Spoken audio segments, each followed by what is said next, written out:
Taman bergaya Mediteranean di halaman belakang itu selalu menjadi saksi bisu, tempat Rania menyeruput kopi tanpa kafein setiap pagi. Udara sejuk Jakarta Selatan yang masih bersih, ditemani suara gemericik air mancur batu, membalut tubuhnya dengan kesempurnaan. Bagi Rania, setiap sudut rumah yang mereka sebut mahligai impian adalah manifestasi dari kerja keras dan, yang lebih penting, janji suci Doni.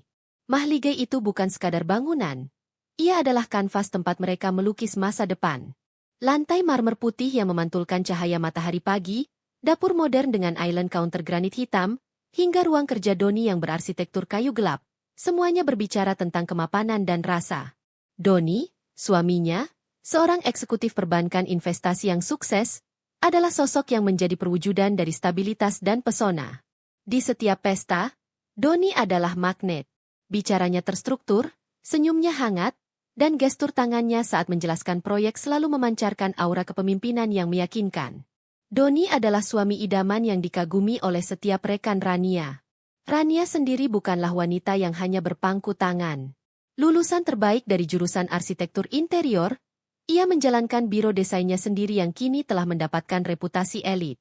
Uang bukanlah tujuan, melainkan hasil dari gairah. Ia mencintai pekerjaannya, dan ia mencintai Doni. Baginya, mereka adalah power couple yang sempurna, seimbang, saling mendukung, dan secara finansial mandiri. Di meja makan, setiap hari Minggu pagi, ritual sarapan mereka selalu terasa sakral. Doni akan membuat pancake lemon kesukaan Rania, sementara Rania menyiapkan kopi terbaik. Perbincangan mereka ringan, kadang diselingi tawa renyah Doni yang begitu khas, yang membuat Rania merasa hangat dari ujung kaki hingga kepala. Aku sungguh beruntung memiliki kamu, Rania. Doni pernah berbisik di telinganya saat mereka berdansa di acara ulang tahun pernikahan kelima mereka, diiringi alunan jazz yang lembut. Kamu adalah stabilitas dalam hidupku yang kacau ini. Kamu adalah segalanya. Kata-kata itu, diulang-ulang Doni dalam berbagai kesempatan, tertanam kuat dalam benak Rania. Ia mempercayai Doni sepenuhnya, seolah kepercayaan itu adalah pilar rumah mereka yang tak mungkin runtuh. Doni adalah jangkar, dan Rania adalah perahu yang berlayar dengan damai di samudra kehidupan. Ia bangga dengan pernikahan mereka, dengan pencapaian mereka, dan dengan kehidupan yang telah mereka rajut bersama. Namun, di balik lapisan-lapisan kemewahan dan keharmonisan yang tampak di permukaan, Rania mulai gagal menyadari bahwa ada benang halus tak kasat mata yang perlahan-lahan mulai ditarik, mengancam untuk merusak pola tenunan yang selama ini ia puja. Kehidupan yang diimpikan itu, ternyata, sedang berjalan di atas retakan yang tak terdengar. Perubahan itu dimulai perlahan, seperti embusan angin dingin yang menyelinap melalui jendela yang sedikit terbuka. Pada awalnya, Rania mengabaikannya, menganggapnya sebagai fluktuasi normal dalam kesibukan seorang eksekutif tingkat atas. Namun, seiring berjalannya waktu, fluktuasi itu berubah menjadi pola yang menakutkan. Doni mulai sering terlambat pulang. Jika dulu ia selalu tepat waktu untuk makan malam pada pukul 7, kini ia baru tiba saat jam telah menunjuk angka 9, bahkan 10 malam.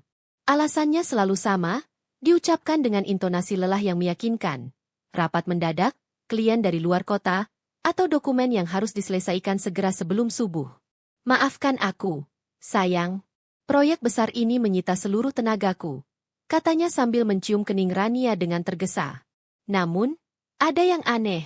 Kelelahan itu terasa di lidahnya, tetapi sorot matanya yang dulu penuh gairah kini terlihat datar, seperti kaca buram yang kehilangan kilau. Rutinitas manis mereka mulai terkikis. Waktu sarapan yang dulu sakral kini sering dilewati karena Doni sudah harus berangkat sebelum fajar menyingsing. Obrolan yang dulu hidup kini hanya berisi monolog pendek Rania yang dijawab Doni dengan gumaman seadanya sambil mata sibuk menatap layar gawai. Ponsel. Itulah inti dari perubahan yang paling mengganggu Rania. Dulu, ponsel Doni tergeletak bebas di meja manapun, sesekali dibajak Rania untuk bermain game saat bosan. Sekarang, benda persegi panjang itu seolah-olah telah menjadi organ vital yang Doni jaga ketat. Ia tak pernah lagi meninggalkannya. Saat mandi, ponsel masuk ke dalam keranjang pakaian kotor. Saat makan, ia diletakkan terbalik di samping piring. Dan yang paling membuat Rania gelisah adalah kebiasaan baru Doni untuk mengecek notifikasi di kamar mandi atau balkon, menjauh dari jangkauan telinga Rania. Jika ada panggilan masuk, Doni akan menjawabnya dengan suara rendah dan singkat, menggunakan kode-kode ambigu seperti, "Ya, urusan itu sudah beres," atau, "Sampai ketemu di tempat biasa." Rania mencoba bersikap rasional. Mungkin ini tuntutan pekerjaan barunya. Rania berbisik pada dirinya sendiri, mencoba memadamkan api kecurigaan yang mulai membakar perutnya. Ia tahu, dalam dunia korporat, kerahasiaan adalah mata uang. Namun, sikap dingin Doni tidak hanya tercermin dalam waktu dan ponsel. Ia mulai mengurangi kontak fisik. Sentuhan yang dulu lembut dan spontan kini harus diminta. Kehangatan yang dulu mengalir deras kini terasa hambar, seperti air keran. Suatu malam, Rania berinisiatif. Ia memeluk Doni dari belakang saat suaminya berdiri di balkon, menatap lampu-lampu kota yang kerlap-kerlip. Doni tersentak, sedikit kaget. "Ada apa, Rania?" "Aku sedang memikirkan presentasi besok," Doni berkata sambil melepaskan pelukan Rania dengan lembut namun tegas. Hati Rania mencelos. Ini bukan Doni yang ia kenal. Doni yang ia kenal akan membalikan badan, membalas pelukannya, dan berkata, "Biarkan presentasi itu menunggu. Aku butuh kamu sekarang."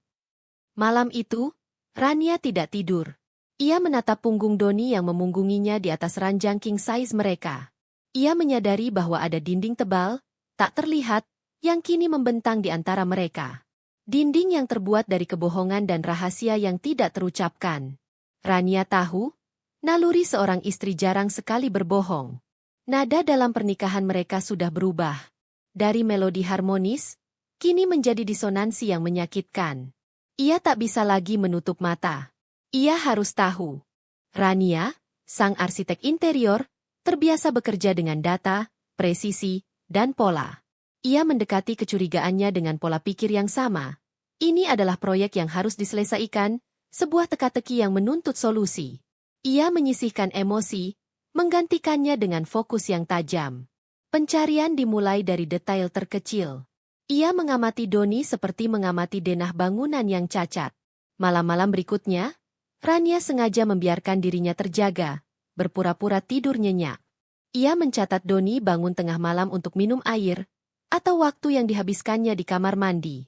Kesempatan datang pada hari Rabu. Doni baru saja kembali dari perjalanan bisnis singkat keluar pulau dan tampak sangat kelelahan.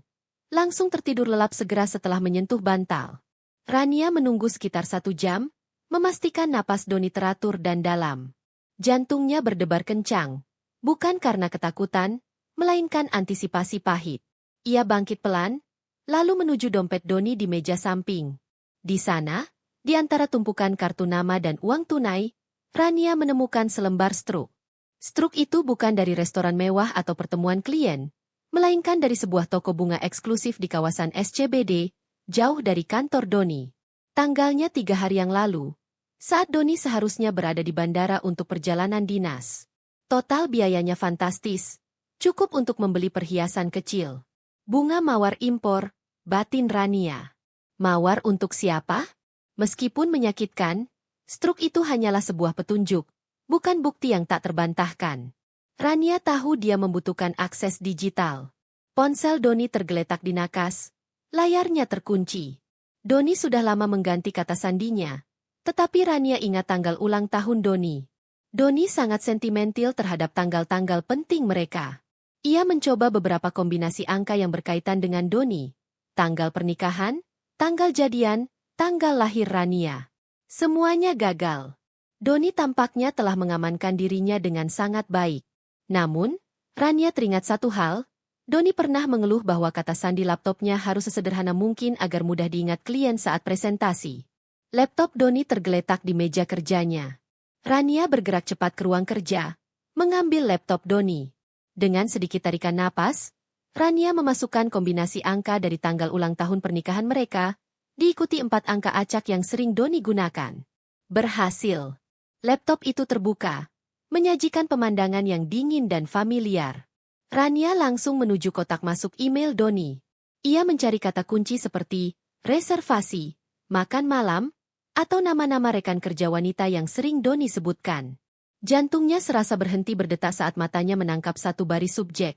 Konfirmasi reservasi The Amarante, atas nama Doni. The Amarante. Sebuah restoran Italia mewah yang dikenal karena suasana romantisnya. Itu adalah tempat yang sangat spesifik, tempat yang tidak mungkin digunakan untuk pertemuan bisnis. Rania membuka email tersebut. Detailnya terpampang jelas, reservasi untuk 2 orang, pada pukul 20, lusa, hari Jumat. Di kolom catatan, Doni telah menuliskan permintaan, meja pojok yang paling privat, dan pastikan ada mawar merah di meja. Ini perayaan kecil. Perayaan kecil? Suara Rania hanya berupa desisan udara yang keluar dari paru-parunya. Air mata yang selama ini ia tahan, kini mendesak keluar. Namun, Rania dengan cepat mengusapnya. Air mata adalah kemewahan yang tidak bisa ia gunakan sekarang.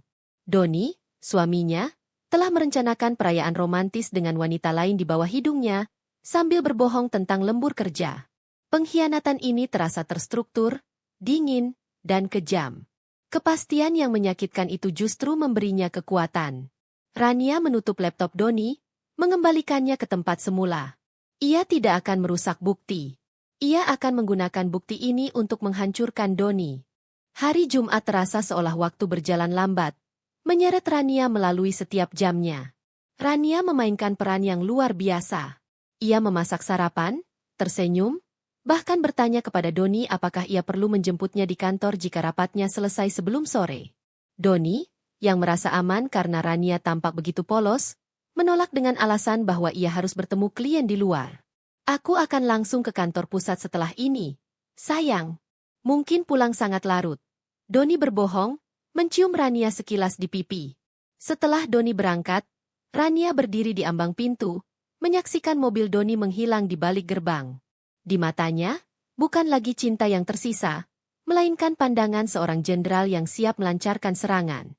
Rania menghabiskan waktu siangnya dengan persiapan logistik. Ia menghubungi layanan taksi daring, meminta mobil yang tidak terlalu mencolok dan memastikan pengemudi dapat dipercaya untuk menunggu selama berjam-jam. Ia juga memilih pakaiannya, trench coat panjang berwarna abu-abu yang elegan, seragam untuk wanita yang ingin menghilang dalam keramaian sambil tetap terlihat berkelas, dan kacamata hitam besar yang menutupi sepasang mata yang kini terasa kosong namun mematikan. Pukul 19.30, Rania sudah berada di seberang jalan The Amarante. Restoran itu terletak di area yang strategis, dikelilingi butik-butik mahal dan galeri seni. Rania memerintahkan sopirnya untuk parkir di tempat yang minim pencahayaan, memberinya instruksi untuk menunggu hingga ia kembali. Ia keluar dari mobil, menyandarkan tubuhnya di balik pilar besar sebuah gedung perkantoran yang sudah tutup. Udara malam terasa dingin, tetapi tubuh Rania membara dengan adrenalin. 5 menit berlalu, rasanya seperti 5 jam. Kemudian, ia melihatnya. Sebuah sedan hitam mengkilap berhenti di depan pintu masuk The Amarante. Doni keluar dari kursi pengemudi. Ia mengenakan setelan bisnis yang rapi, tetapi ada sentuhan yang lebih santai dan berani. Dasi sutra berwarna cerah dan rambut yang ditata sedikit berbeda.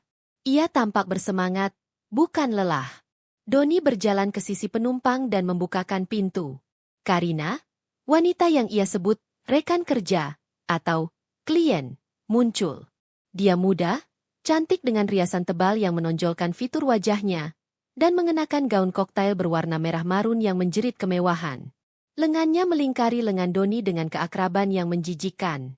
Doni tertawa, tawa renyah yang dulu Rania klaim sebagai miliknya. Doni membisikkan sesuatu di telinga Karina, membuat Karina tersipu dan memukul pelan dada Doni.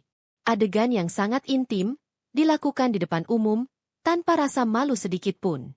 Melihat mereka berdua, berjalan bergandengan tangan menuju pintu restoran, Rania merasakan sesuatu yang dingin dan keras mengkristal di hatinya, menggantikan tempat yang dulu diisi oleh cinta. Tidak ada lagi keraguan. Tidak ada lagi kesedihan yang tak terkendali. Hanya ada tekad murni untuk membalas penghinaan ini 10 kali lipat. Rania menarik napas panjang, merapikan kerah trench coatnya. Ia tidak akan menangis, tidak sekarang, tidak pernah lagi untuk Doni. Ia menyentuh tas tangan kulitnya, memastikan ponselnya siap. Ini bukan lagi soal konfrontasi. Ini adalah soal memastikan Doni mengingat momen ini seumur hidupnya. Rania melangkah maju. Kakinya yang panjang melangkah pasti melintasi trotoar. Dengan langkah mantap, ia memasuki lobi The Amarante. Rania melangkah masuk ke dalam The Amarante. Aroma trufle dan anggur merah yang mahal langsung menyambutnya. Kontras dengan bau dingin amarah yang ia bawa. Restoran itu elegan, diterangi remang-remang lampu gantung kristal yang mewah, dan dipenuhi bisikan-bisikan orang penting. Rania melepas kacamata hitamnya, memindai ruangan. Matanya yang tajam, terlatih untuk melihat detail arsitektur, segera menemukan sudut yang paling privat, dekat jendela besar dengan tirai beludru. Di sana, di meja yang dikelilingi pagar mawar merah yang indah, mawar yang sama yang dibeli Doni di SCBD, duduklah Doni dan Karina. Doni sedang tertawa lebar, tawa yang tidak pernah ia tunjukkan lagi di rumah. Ia mencondongkan tubuh ke depan, matanya terpaku pada Karina seolah-olah wanita itu adalah satu-satunya sumber cahaya di ruangan. Karina, yang kini terlihat lebih muda dan mempesona tanpa seragam kantor, balas tertawa genit, tangannya diletakkan di atas punggung tangan Doni. Di samping piring mereka, ada 2 gelas sampanye yang berembun, sebotol anggur mahal, dan, yang paling menyakitkan, sepasang cincin perak kecil, seperti janji diam-diam, diletakkan di antara piring. Rania berjalan mendekat. Langkahnya tenang, tetapi setiap ketukan hak sepatunya di lantai marmer terasa seperti palu yang menancap di dada Doni. Saat Rania berada 3 langkah dari meja mereka, Doni mendongak, merasakan pergerakan yang tak biasa. Wajahnya yang semula ceria langsung membeku, seolah ia baru saja melihat hantu yang mengenakan trench coat abu-abu. Ekspresi terkejut Doni bercampur dengan rasa takut dan rasa bersalah yang tak terhindarkan. Rania? Doni berbisik, suaranya tercekat. Ia melompat berdiri, membuat kursinya tergeser ke belakang. Karina menoleh, tatapannya yang pertama adalah kebingungan, kemudian berubah menjadi kesombongan saat ia menyadari siapa wanita yang berdiri di sana. Ia tidak beranjak dari kursinya, melainkan menyilangkan kaki dengan elegan dan menyesap sampanye. Iya, Doni, klienmu yang sangat penting ini baru saja selesai dengan rapatnya, kata Rania, suaranya tenang, hampir berbisik, namun memiliki resonansi yang mampu meredam semua kebisingan di sekitar mereka. Apa yang kamu lakukan di sini? Bagaimana kamu tahu? Doni panik, mencoba meraih tangan Rania, tetapi Rania mundur selangkah, menolak sentuhannya. Aku tahu segalanya. Bunga mawar, reservasi meja pojok, jawab Rania, matanya kini tertuju pada Karina. Aku tidak terkejut kamu berselingkuh, Doni. Aku terkejut kamu memilih tempat seromantis ini, padahal kamu bilang kamu sudah mati rasa padaku. Karina akhirnya angkat bicara, nadanya tajam dan menghina. Oh, jadi ini istri tua? Bukankah seharusnya kamu di rumah saja, Doni? Kenapa dia mengganggu perayaan kecil kita? Kata-kata itu, diucapkan dengan nada meremehkan, adalah percikan api yang membakar sisa-sisa kesabaran Rania. Rania mengabaikan Karina sepenuhnya. Ia menatap lurus ke mata Doni, menusuk menembus lapisan kepalsuan Doni. Aku datang bukan untuk bertengkar, Doni. Aku datang untuk mengakhiri drama murahan ini, ucap Rania. Kamu bisa berbohong pada seluruh kota, tapi jangan berbohong padaku. Katakan sekarang, di depan wanita ini, apa status kita? Doni terjebak. Kehancuran reputasinya, kehancuran pernikahannya, semuanya tergantung pada kata-kata yang akan ia ucapkan. Ia melihat pengunjung restoran mulai berbisik dan menoleh, menikmati drama malam itu. Doni, yang selalu haus akan citra kesempurnaan, merasa terhina. Tutup mulutmu, Rania. Jangan buat malu di sini. Doni membentak, suaranya lebih keras dari yang ia inginkan. Kita bisa membicarakan ini di rumah. Tidak ada lagi di rumah. Aku ingin mendengarnya di sini, tempat kamu merayakan pengkhianatanmu, balas Rania, nada suaranya sedikit meninggi. Status kita, Doni, jawab. Karina berdiri, menyentuh lengan Doni. Sayang, usir saja dia. Dia mengganggu suasana. Melihat kekasih barunya menyulut api, dan merasa terjepit oleh tatapan menghakimi Rania, Doni kehilangan kendali. Amarah, frustrasi, dan rasa malu publik bercampur aduk menjadi satu. Ia melihat segelas air es yang berada di meja, air yang seharusnya ia minum bersama Karina. Tanpa berpikir panjang, dengan gerakan tiba-tiba yang brutal dan mengejutkan, Doni meraih gelas kristal berisi air dingin dan es batu itu, lalu menyiramkannya ke wajah Rania. Air dingin itu menerjang wajah, rambut, dan trench coat Rania.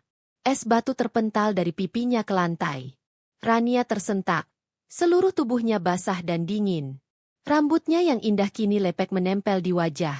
Seketika, keheningan total melingkupi restoran The Amarante. Semua mata, dari pelayan hingga pasangan di ujung ruangan, terfokus pada Rania yang basah kuyup.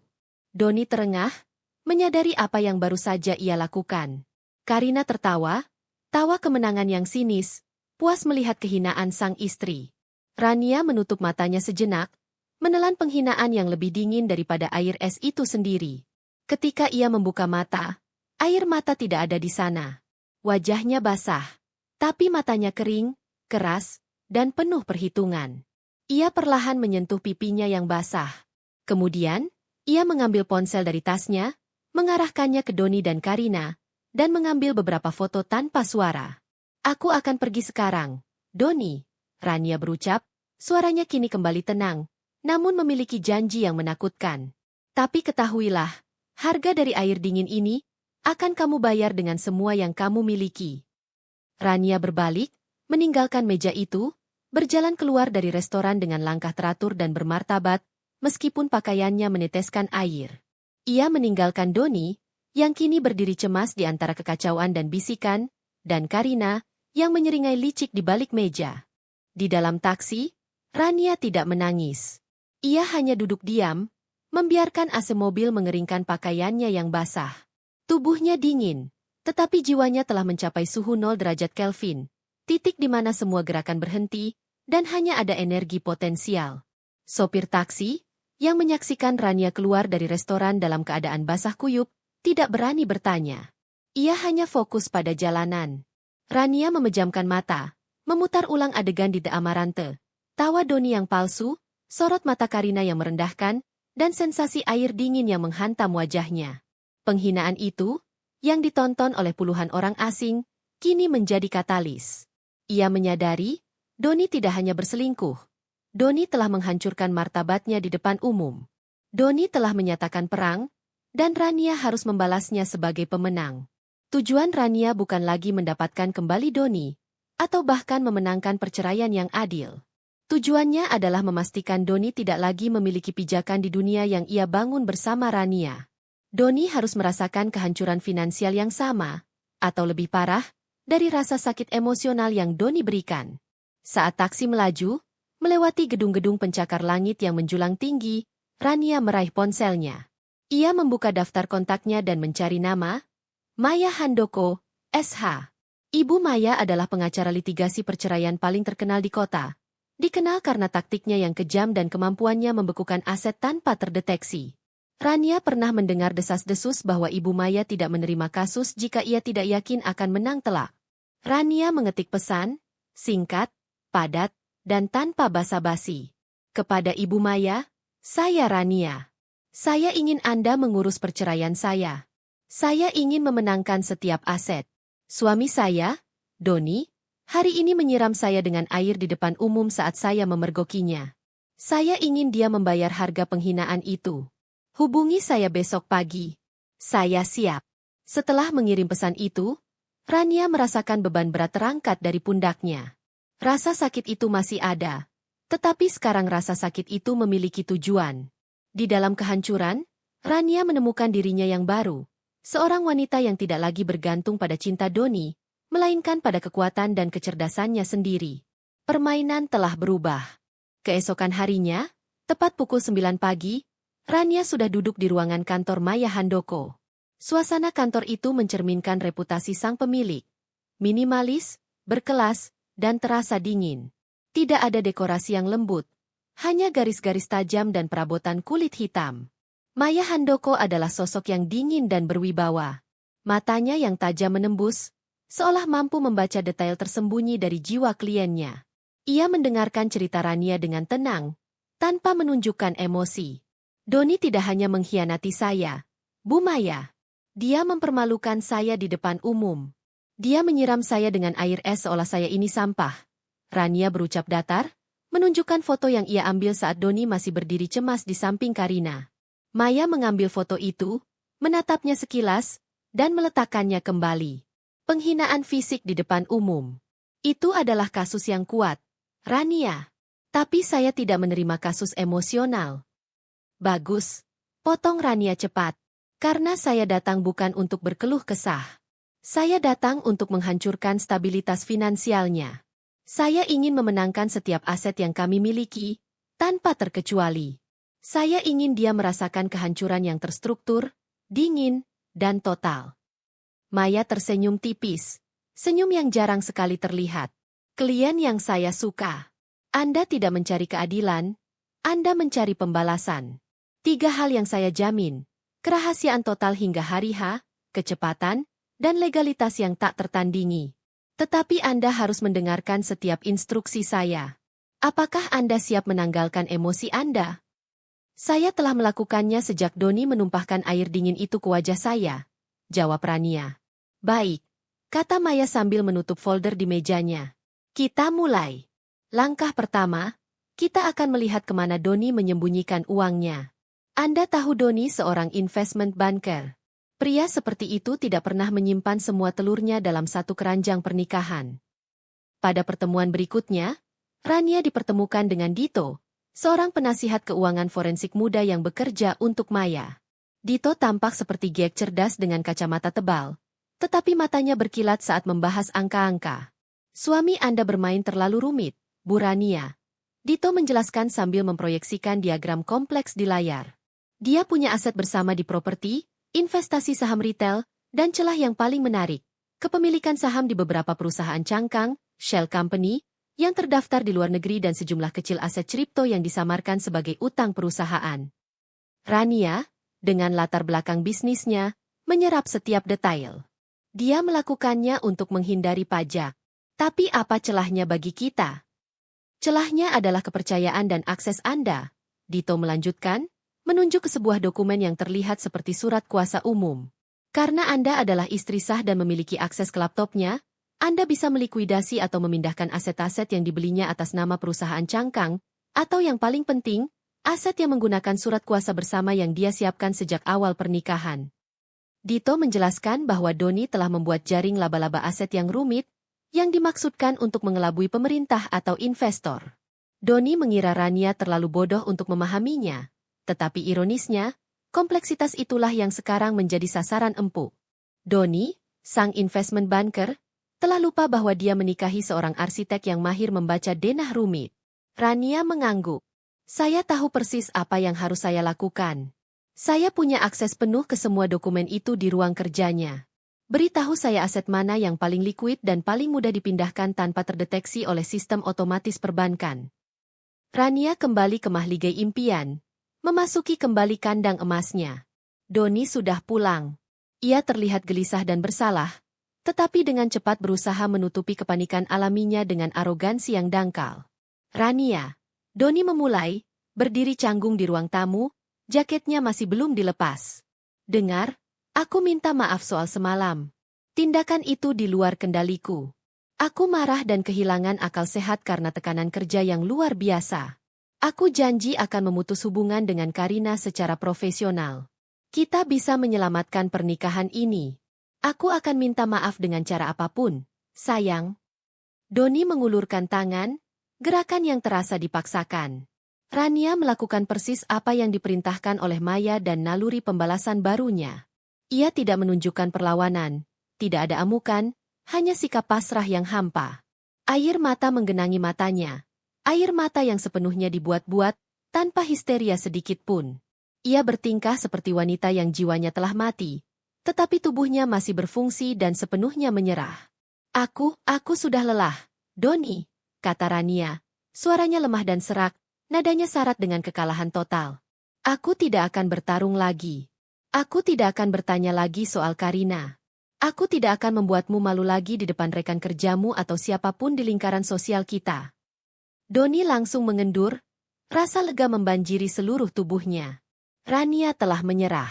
Dalam pikiran Doni, ia membayangkan proses perceraian yang lancar dan cepat, di mana Rania hanya akan meminta sedikit tunjangan dan melanjutkan hidupnya sebagai mantan istri yang kaya. Keangkuhan Doni langsung mengambil alih. Ia merasa berhasil memanipulasi situasi. Tentu saja, sayang. Mari kita selesaikan ini baik-baik dan bermartabat. Kita akan melindungi citra dan reputasi kita. Aku akan memastikan kamu tetap nyaman. Pokoknya, jangan khawatir soal dana, ya? Doni bahkan mulai bersikap sedikit lebih baik. Sesekali membawakan Rania bunga krisan dari minimarket terdekat, jauh dari mawar SCBD. Ia mulai santai, sering meninggalkan dokumen di meja kerja, dan bahkan tidak lagi seketat dulu menjaga ponselnya, menganggap Rania sudah terlalu trauma untuk peduli lagi. Rania menerima semua sikap palsu itu dengan senyum sendu yang meyakinkan. Doni berpikir Rania setuju pada pembagian aset yang akan Doni diktekan. Ia yakin Rania, sang seniman, tidak akan pernah memahami kerumitan dunia keuangannya. Peran Rania sebagai istri yang patah hati namun pasrah, telah berhasil memberikan dia waktu yang berharga dan, yang paling penting, kebebasan untuk bergerak di dalam rumah mereka sendiri tanpa pengawasan ketat. Doni berpikir Rania telah menyerah. Padahal Rania sedang menggali parit dan menanam ranjau di bawah kakinya. Jendela kesempatan ini sangat tipis. Dia harus memanfaatkannya untuk mencabut setiap akar Doni dari kehidupan finansial mereka. Selama 2 minggu berikutnya, Rania bergerak di balik tirai, beroperasi dengan presisi dan kerahasiaan seperti mata-mata korporat, persis seperti yang direncanakan Maya dan Dito. Doni kembali ke rutinitas pulang larut, sibuk dengan Karina dan merasa urusan perceraiannya sudah beres dan terkendali. Fase 1, uang tunai dan saham retail. Rania memulai dengan yang paling liquid dan mudah diakses. Rekening bank bersama yang jarang digunakan dan portofolio saham retail Doni. Menggunakan kata sandi lama yang ia temukan saat insiden laptop, Rania melikuidasi dana di 2 rekening bank. Untuk menghindari kecurigaan, ia tidak mentransfernya sekaligus.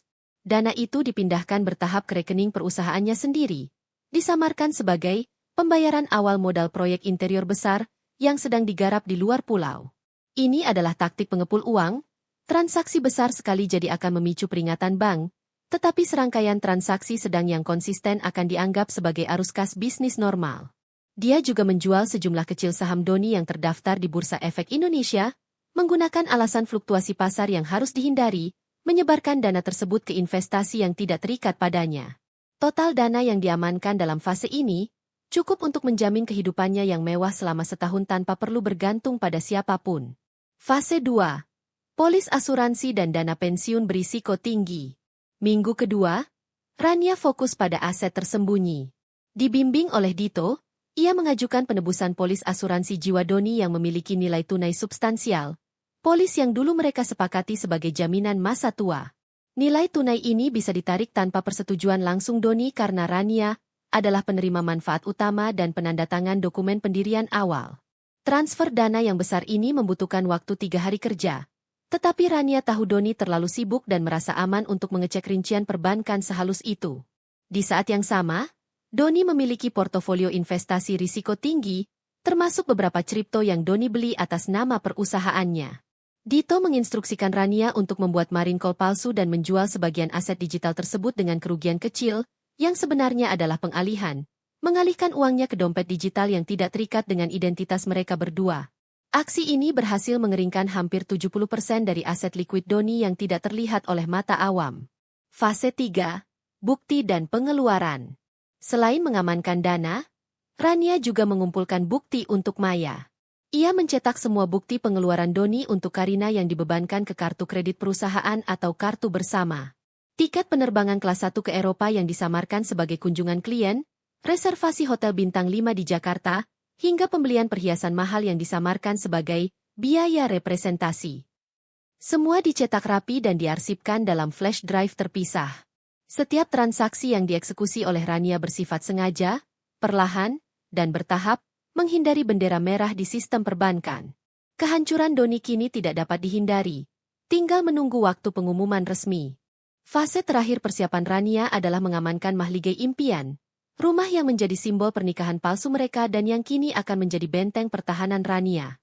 Doni, yang selalu terobsesi dengan pengoptimalan pajak dan perlindungan aset, pernah membuat struktur perjanjian yang rumit. Kepemilikan rumah tersebut dialihkan ke sebuah perusahaan investasi yang mereka dirikan bersama, joint venture, yang berfungsi sebagai perisai aset. Dokumen pendirian perusahaan ini menyatakan bahwa salah satu direktur, Rania, memiliki hak untuk mengambil alih aset utama jika direktur lainnya, Doni, terbukti melakukan penyalahgunaan dana perusahaan yang substansial. Ini adalah klausul standar yang Doni buat untuk melindungi dirinya dari tuntutan pihak luar. Ironisnya, kini menjadi senjata makan tuan. Maya dan Rania menggunakan tumpukan bukti pengeluaran Doni untuk Karina, khususnya biaya perjalanan bisnis ke luar negeri yang ternyata adalah liburan romantis, sebagai bukti penyalahgunaan dana perusahaan yang sah dan terdokumentasi. Tanpa sepengetahuan Doni, Maya mengajukan pemblokiran legal atas saham Doni di perusahaan pengelola aset tersebut, berdasarkan bukti penyalahgunaan dana yang Rania sediakan. Proses legal ini berjalan senyap, di bawah radar birokrasi, tetapi memiliki kekuatan hukum yang mengikat. Puncak dari aksi ini terjadi saat Doni sedang sibuk menghadiri rapat penting di luar kota selama 3 hari penuh. Rania memanggil teknisi kunci terpercaya, yang diatur oleh Maya, dengan alasan kunci hilang. Di dalam ruang kerja Doni, ia mengubah kode brankas yang menyimpan semua dokumen penting, termasuk sertifikat tanah dan surat-surat rumah yang asli, menggantinya dengan tanggal yang sangat pribadi hanya diketahui oleh Rania, tanggal ulang tahun ibunya. Dia juga menelepon Doni, meminta kunci serep kantornya dikirimkan melalui kurir ekspres. Alasannya kali ini adalah kejutan romantis. Ia ingin menata ulang dan mendekorasi ulang ruangan itu sebagai kejutan ulang tahun Doni. Doni, yang gembira dengan sikap nurut dan penyesalan, Rania, dengan senang hati mengirimkan kunci itu. Begitu kunci serep tiba, Rania segera menduplikasinya untuk Maya dan Dito, mengamankan salinan fisik terakhir yang Doni miliki. Saat kunci-kunci itu berganti, dan kepemilikan operasional perusahaan pengelola aset telah diamankan secara legal oleh Rania, ia berdiri di tengah ruang tamu. Rumah itu kini secara fisik dan legal berada di bawah kendalinya. Rania mengambil napas dalam-dalam, pandangannya melintasi mahligai impian. Ia menyadari bahwa Doni, dengan kecerdasannya yang cemerlang di dunia keuangan, telah membuat satu kesalahan fatal. Doni meremehkan seorang wanita yang ia hina. Permainan sudah berakhir. Benteng telah diamankan. Kini saatnya memanggil musuh pulang untuk menyaksikan kehancurannya sendiri. Doni belum tahu, tetapi mahligai impian telah menjadi kandang emas yang mengunci nasibnya. 3 hari setelah Rania mengamankan mahligai impian, Doni kembali. Ia tiba pada sore hari, tampak lelah tetapi puas, seperti orang yang baru saja menyelesaikan transaksi penting dan penuh dosa. Rania menyambutnya di ruang tamu dengan senyum kecil yang dipaksakan. Senyum itu terasa hampa, dingin, dan benar-benar meyakinkan. Doni mendekat, meletakkan koper di lantai marmer, dan memeluk Rania sekilas.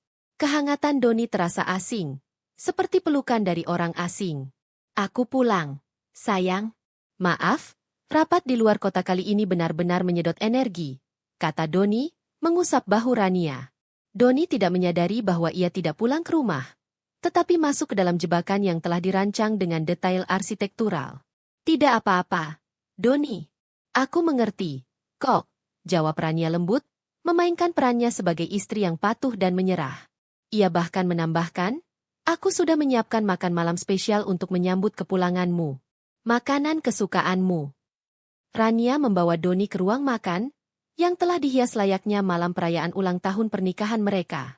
Lilin beraroma vanila, taplak meja linen, dan sebotol anggur merah bordo kesukaan Doni, yang ironisnya dibeli dengan uang yang kini sudah Doni alihkan. Doni tersanjung.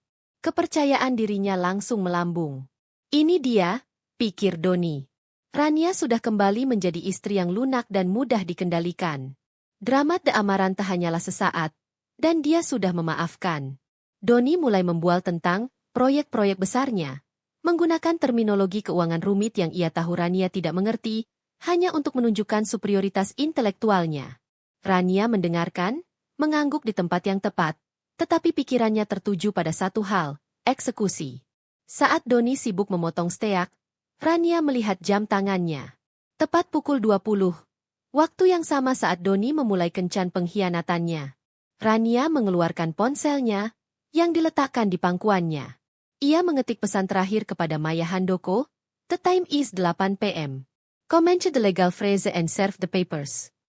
Doni menuangkan anggur, mengangkat gelas, dan tersenyum angkuh. Untuk masa depan kita, Rania, yang akan lebih damai dan stabil. Tentunya. Rania ikut mengangkat gelas. Matanya kini tidak lagi tersenyum. Dingin dan tajam, seperti pecahan kristal. Iya, Doni. Untuk masa depan kita. Masa depan yang stabil. Untukku. Tapi kacau, untukmu. Ekspresi Doni berubah. Sebelum ia sempat bereaksi, Rania mengeluarkan 2 amplop tebal dari balik vas bunga di meja. Anggur ini, steak ini, dan mahligai impian ini adalah hidangan perpisahan yang kamu bayar sendiri. Doni, ujar Rania. Suaranya kini kembali pada nada The Amarante, tenang, tetapi mengandung ancaman mematikan. Buka amplop itu. Ada 2 hal yang perlu kamu cerna sebelum kamu melihat kenyataan pahit.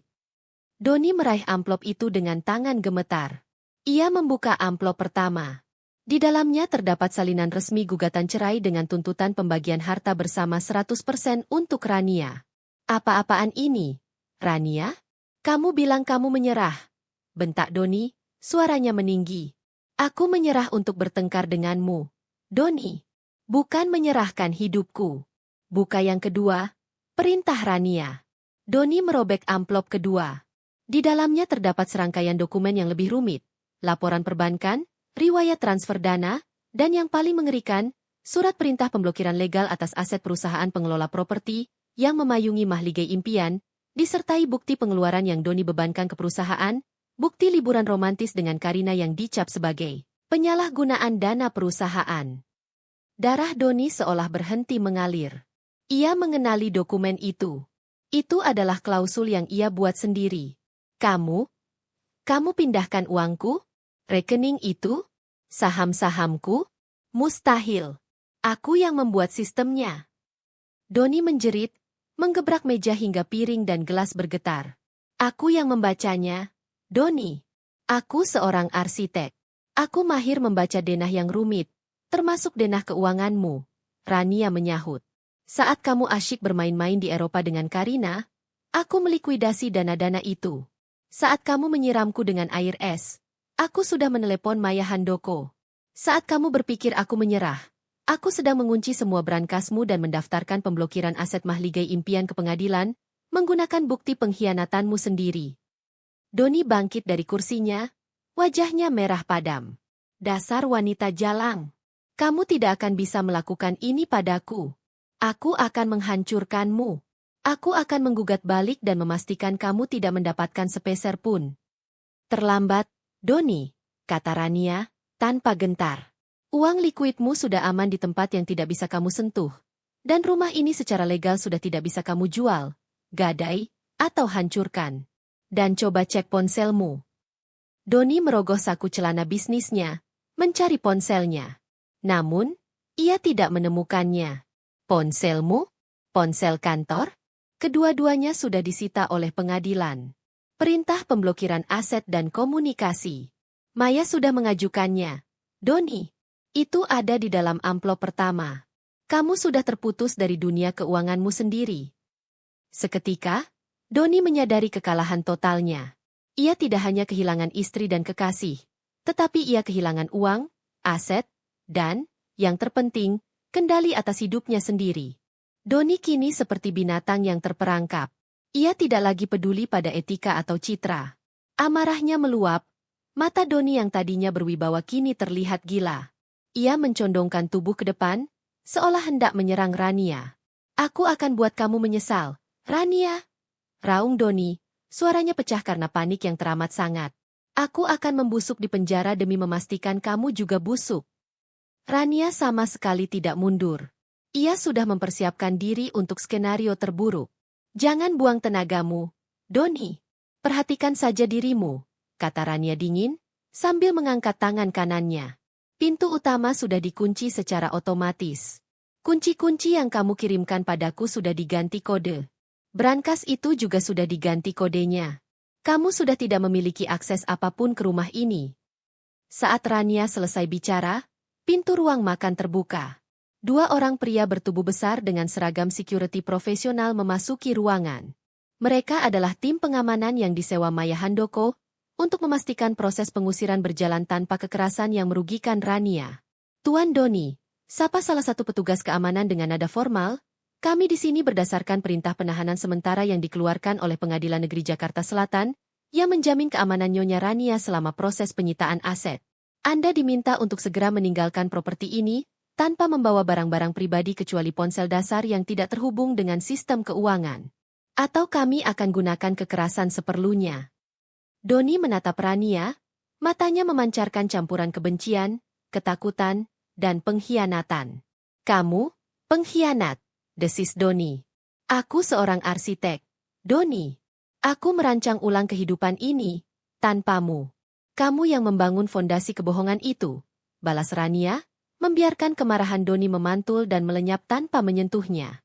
Para petugas keamanan itu dengan tegas menarik Doni keluar. Doni berteriak, meronta, dan memaki.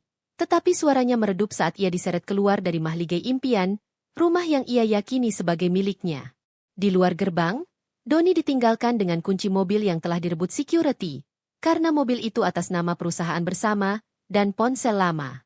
Ia berdiri sendirian di trotoar, di bawah lampu jalan yang dingin, hanya mengenakan pakaian yang ia kenakan saat makan malam. Rania berjalan ke jendela, melihat siluet Doni yang tampak kecil dan tak berdaya di malam hari. Doni sempat menatap ke arah jendela, dan Rania tidak mengalihkan pandangannya. Ia tidak melihat mantan suaminya. Ia melihat kehancuran dari kebohongan yang ia telah bantu Doni ciptakan. Rania berbalik, lalu mengambil piring Doni yang berisi steak yang belum habis, dan membuangnya ke tempat sampah. Di sudut ruangan, ia melihat mawar-mawar merah di atas meja. Mawar yang sama dengan mawar di The Amarante. Dengan gerakan cepat, Rania menyambar bunga itu dan melemparkannya ke perapian yang kosong. Setelah Doni pergi, Rania merasakan keheningan yang luar biasa. Keheningan yang berbeda dari keheningan yang ia rasakan selama Doni sibuk berselingkuh. Ini adalah keheningan pembebasan, ruang kosong yang harus ia isi kembali dengan dirinya sendiri. Keesokan paginya, Rania memanggil timnya sendiri. Bukan tim hukum, melainkan tim desain interiornya. Aku ingin semua diubah. Rania memberi perintah kepada kepala desainer, matanya berkilat penuh tekad. Aku ingin mahligai impian ini tidak memiliki jejak Doni sedikit pun. Ganti semua warna gelapnya menjadi warna yang lembut dan cerah. Buang semua barang seni yang ia pilih, terutama lukisan abstrak yang dingin itu. Ubah ruang kerjanya menjadi perpustakaan studio arsitekturku. Aku ingin rumah ini menjadi diriku yang baru, bukan lagi bayangan dari pernikahan yang gagal. Rania memulai rekonstruksi tidak hanya pada rumahnya, tetapi juga pada dirinya sendiri. Ia memotong rambutnya menjadi model bob pendek yang elegan dan powerful. Ia mengganti pakaian kasualnya di rumah dengan pakaian-pakaian stylish yang mencerminkan statusnya yang baru, mandiri, tangguh, dan sangat berkuasa.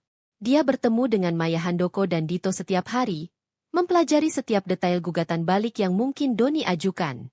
Doni tidak akan menyerah, Bu Maya, ujar Rania saat mereka bertemu di kantornya.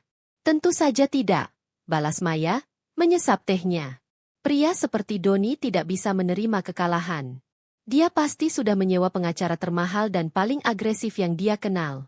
Pengacara yang ia sewa, kemungkinan besar dari kantor hukum, Purbaya dan rekan, akan mencoba menuntut balik atas pencurian aset dan penyitaan rumah yang tidak sah. Apa rencana kita? Tanya Rania, siap untuk bertarung. Rencana kita adalah kebosanan. Rania, kita sudah mengamankan 90% aset liquid dan properti utama. Sekarang, kita hanya perlu menunda dan membiarkan Doni menghabiskan semua sisa uangnya untuk biaya pengacara yang mahal, hanya untuk berputar-putar di tempat yang sama, Maya menjelaskan. Gugatan balik Doni akan kita tanggapi dengan dokumen-dokumen sah yang kita miliki, surat kuasa, bukti transfer, dan yang paling mematikan, rekaman persetujuan lisan Doni di masa lalu yang menyatakan Anda memiliki otoritas penuh atas dana tersebut. Rania akhirnya tersenyum. Senyum yang nyata, bukan palsu. Saya suka idenya. Biarkan dia menghancurkan dirinya sendiri secara finansial sambil mencoba menghancurkan saya. Sejak pengusiran Doni, komunikasi berlangsung hanya melalui pengacara. 2 minggu kemudian, pertemuan mediasi pertama diadakan di kantor pengadilan agama. Rania tiba dengan Maya Handoko, yang terlihat seperti seorang ratu yang akan menghadiri penobatan. Doni tiba dengan wajah tegang, didampingi pengacaranya, Rudi Purbaya, yang terkenal dengan julukan si rubah cerdik karena taktik manipulatifnya. Awalnya, pertemuan itu berjalan sesuai dugaan.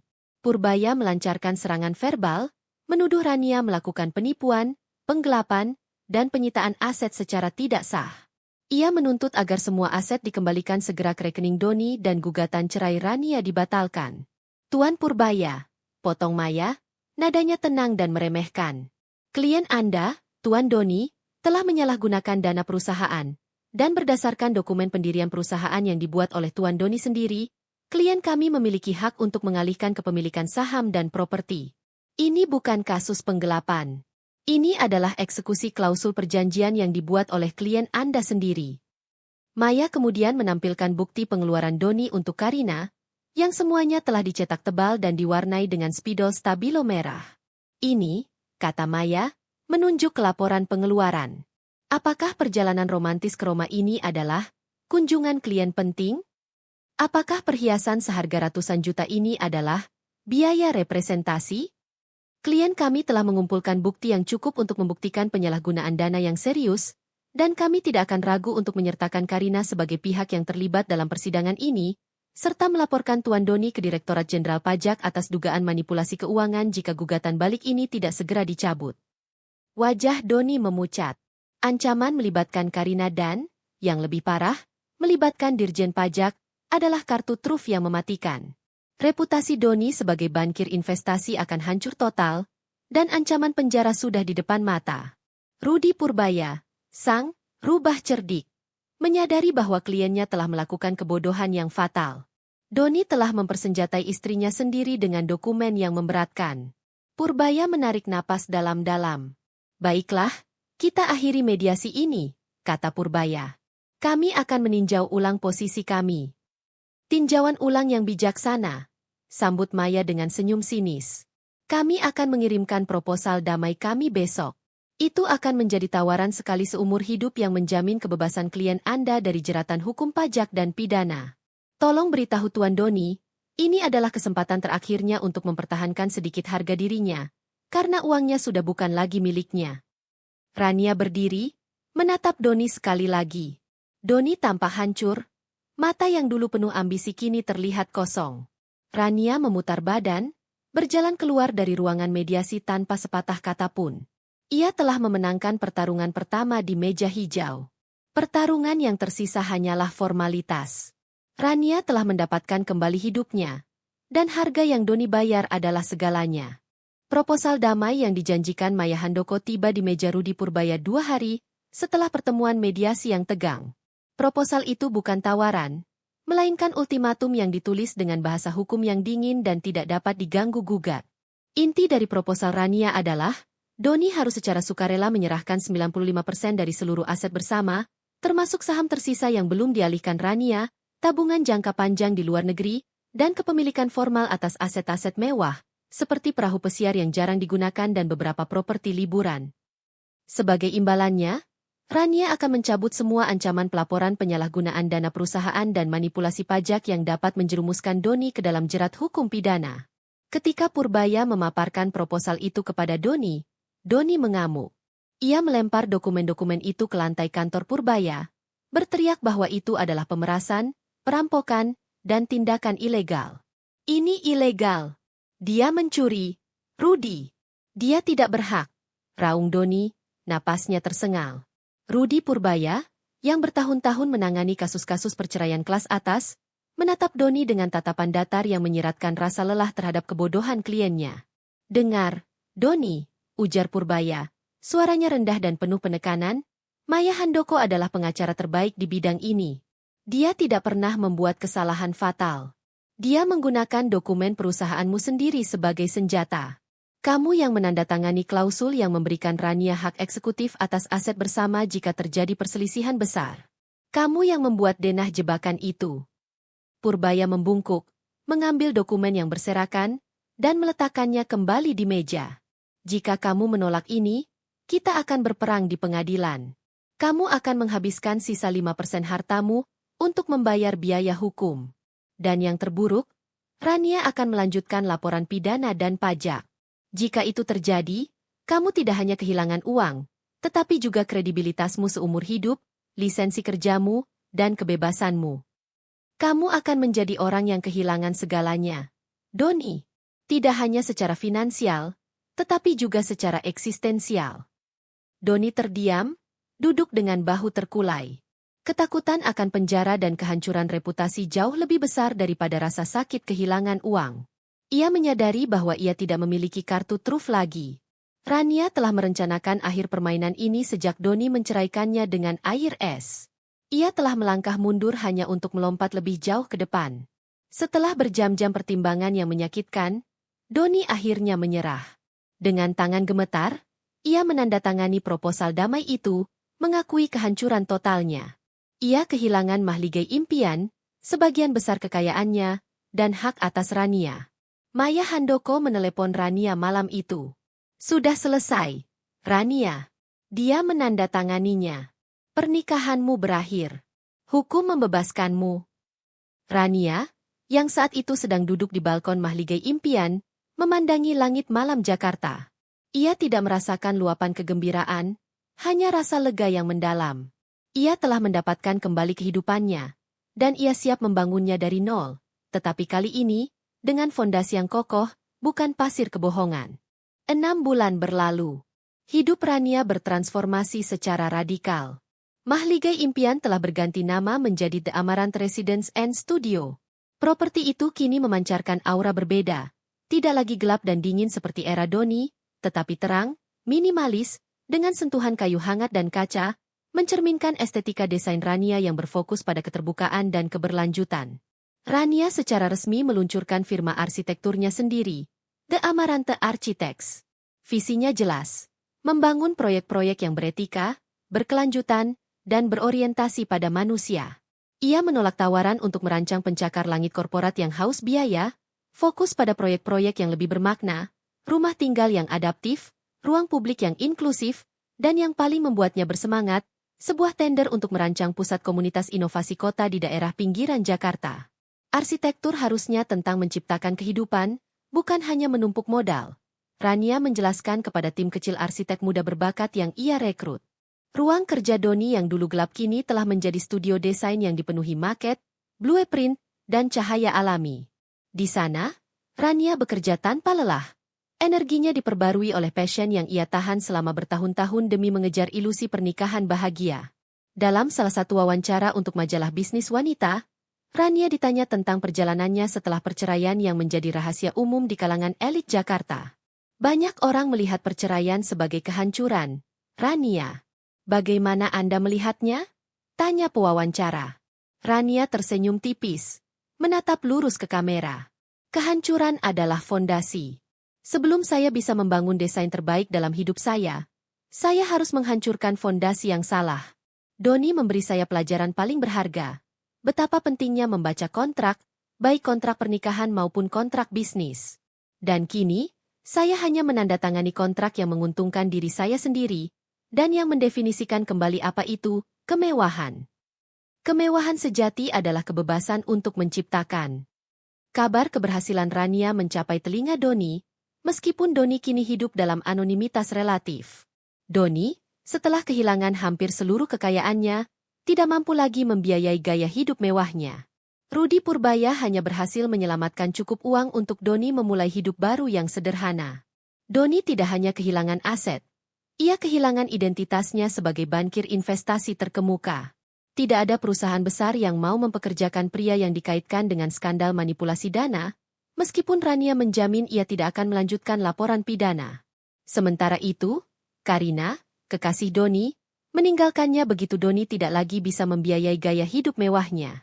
Karina tidak mencintai Doni sang pria. Ia mencintai Doni sang uang.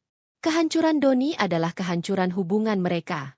1 tahun penuh telah berlalu sejak Rania memenangkan pertarungan di meja hijau. Proyek Pusat Komunitas Inovasi Kota telah diresmikan dan Rania sedang dalam perjalanan untuk menerima penghargaan arsitektur bergengsi. Malam itu, Rania menghadiri jamuan makan malam formal di sebuah hotel bintang 5 di pusat kota. Ia mengenakan gaun malam emerald green yang dirancang khusus, memancarkan aura kekuatan dan kecerdasan. Ia tidak lagi berusaha menarik perhatian Doni, melainkan menetapkan standar baru bagi dirinya sendiri. Saat ia berjalan melintasi lobi marmer hotel yang mewah, dikelilingi oleh Dito dan beberapa rekan bisnis penting, pandangannya secara tidak sengaja tertuju pada seorang pria yang sedang mendorong troli bagasi di dekat pintu keluar karyawan. Pria itu tampak kurus, mengenakan seragam pelayan hotel yang agak lusuh. Rambutnya tidak lagi tertata rapi, dan wajahnya dipenuhi garis-garis kelelahan. Pria itu adalah Doni. Rania berhenti sejenak. Doni tampaknya bekerja sebagai kurir atau petugas pengiriman internal di hotel itu, peran sederhana yang jauh dari statusnya sebagai mantan bankir investasi. Sebuah pekerjaan yang memberinya sedikit uang untuk bertahan hidup. Doni tampak kecil, seolah-olah kemewahan lobi besar itu sedang menelannya hidup-hidup. Doni, yang sedang fokus mendorong troli, tiba-tiba mengangkat pandangannya. Matanya bertemu dengan mata Rania. Jarak mereka sekitar 10 meter. Selama beberapa detik yang terasa sangat panjang, dunia Rania dan Doni bertemu kembali. Doni, saat melihat Rania yang bersinar, anggun, dan dikelilingi oleh kesuksesan, merasakan gelombang emosi, penyesalan yang membakar, kebencian yang masih tersisa, dan rasa malu yang menghancurkan. Rania menatapnya. Namun, kali ini, tidak ada lagi kemarahan, tidak ada kebencian, bahkan tidak ada kepuasan. Yang ada hanyalah kekosongan, seperti menatap objek yang tidak dikenal di jalanan. Doni bukan lagi musuh Rania. Doni hanyalah pengingat yang jauh dari masa lalu yang ia tinggalkan. Doni adalah ketidakberdayaan yang mutlak. Doni memalingkan wajahnya lebih dulu, tidak sanggup menahan tatapan dingin dan tanpa emosi Rania. Ia menarik troli bagasi itu, mempercepat langkahnya, dan menghilang di balik pintu karyawan. Rania tidak terkejut, tidak menang, dan tidak sedih.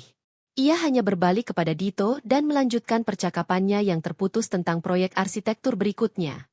"Maaf, tadi ada apa, Rania?" tanya Dito, yang tidak menyadari kehadiran Doni. "Tidak ada, Dito," jawab Rania, suaranya tenang. "Hanya sebuah kenangan yang tidak relevan. Ayo, kita selesaikan urusan ini. Ada banyak ruang kosong di kota ini yang harus kita isi dengan desain yang lebih baik." Rania berjalan menuju aula jamuan, meninggalkan Doni, dan segala penderitaan yang ia sebabkan, di belakangnya. Ia telah memenangkan bukan hanya harta, tetapi juga kedamaian batin dan identitasnya sebagai The Amarante, sang arsitek yang kini bebas mendesain masa depannya sendiri, tanpa bayangan pria yang pernah mencoba merobohkannya. Ia adalah Rania, dan mahligai impian kini benar-benar menjadi miliknya. Setahun kemudian, The Amarante Architects menjadi salah satu firma arsitektur paling dicari, dikenal karena desain yang menghargai lingkungan dan komunitas.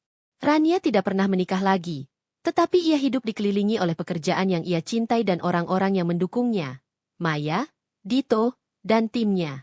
Mahligai impian berdiri kokoh sebagai monumen atas kekuatan dan ketahanan seorang wanita.